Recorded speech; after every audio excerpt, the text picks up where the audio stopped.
My grandfather is full of stories, but he has rarely told them. He served in the Navy for 8 years around the time of the Korean War. He was also quite the photographer back then, too.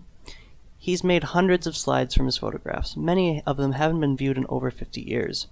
When he brought up these slides and offered them to me, I knew I had to take this chance to find out more about who my grandfather was. It's all together, and I says, wow, I got these metal cases with all these trips to Italy and Rome and places like that.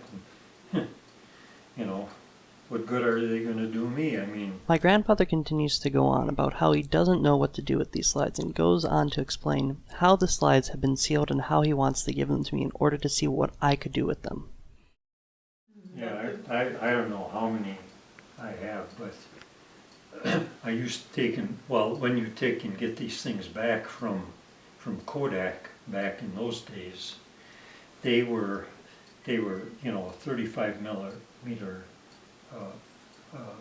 image, and they were in this it was like a pasteboard a slide holder. Holder.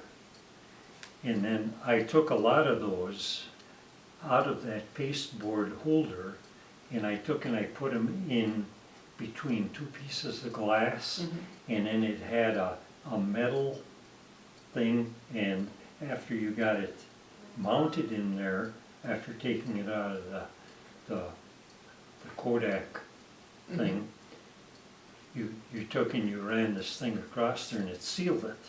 So a lot of them are in glass, And I thought to myself, well, it'd be kind of interesting if I turned them over to this guy. I'm sure he'd be able to do something with them. Probably. Yeah? Yeah.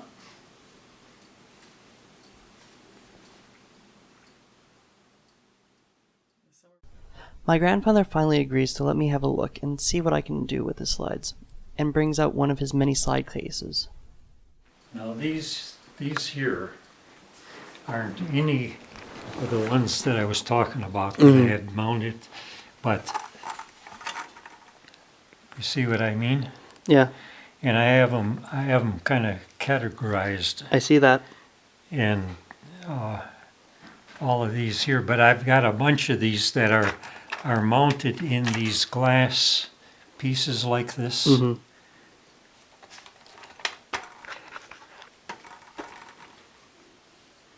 See, that's the way we used to take and get those things. Yeah.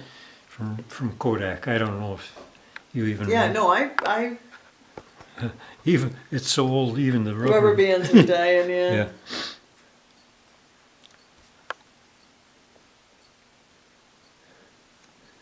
Yeah. Casablanca.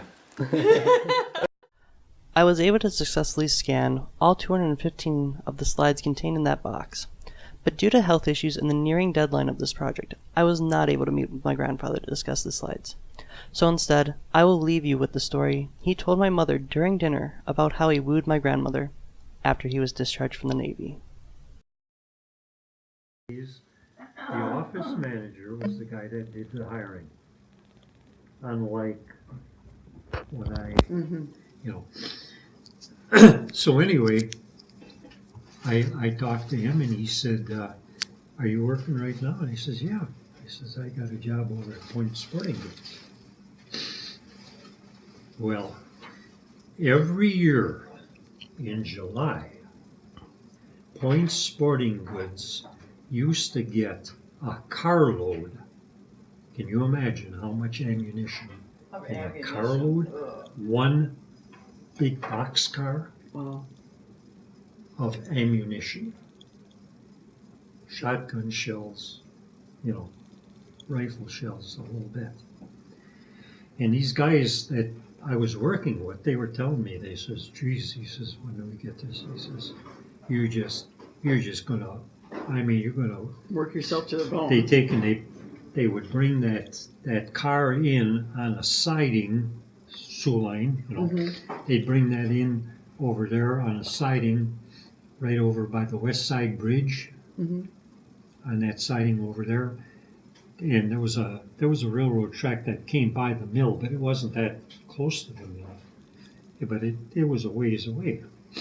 And then Point Sporting Goods, they would take and hire a truck. They didn't have a truck, and they would take and they'd come, and the guys that were picking orders, you went into the boxcar and you unloaded that thing. Well, at the time when I put in my application, I didn't know it. It just kind of worked in my favor. And so Ledger Carstetter said, "Can you start on Monday?" I looked to him, maybe this was Monday or Tuesday when I put in my application. I said, "Yeah."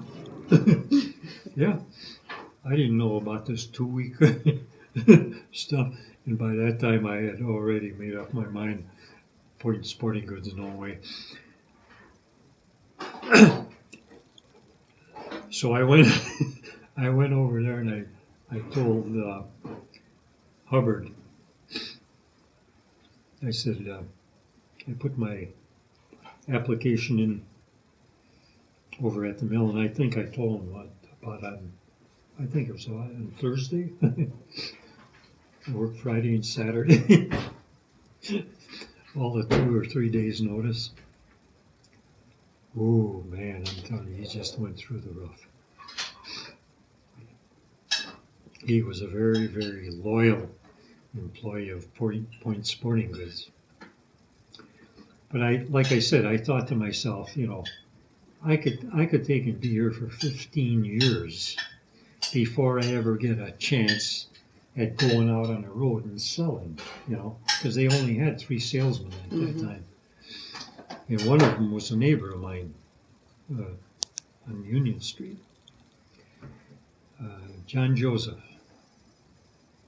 And he had worked for him for many, many years. And then there was that guy I bought the 49 Ford that was run down to its bare bones. But anyway, no way. So then I went over to the mill and I started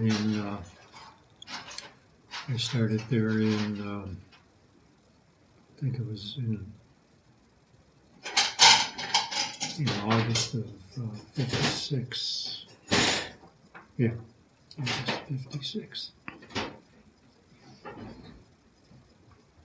And oh man, I'm telling you, not Carstetter, but Hubbard, he could have hung me. Man, he was really. Oh.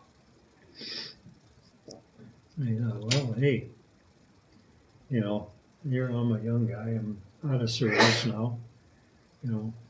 Looking toward the future, and I got this little sweetie over here I'm looking at, and she isn't going to want to be eaten out of a cracker box. So, What was that? You don't have to know that. I didn't hear it.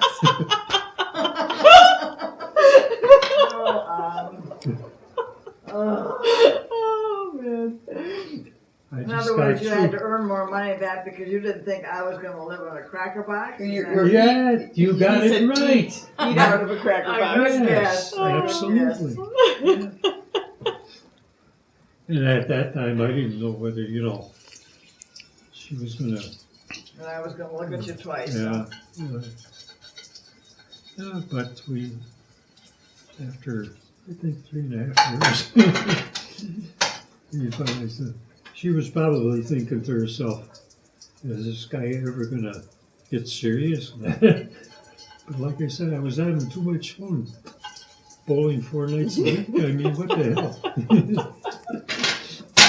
Well, when I got into the mill, I couldn't do that because I was working shifts. But I think I was still bowling about 2 or 3 nights a week.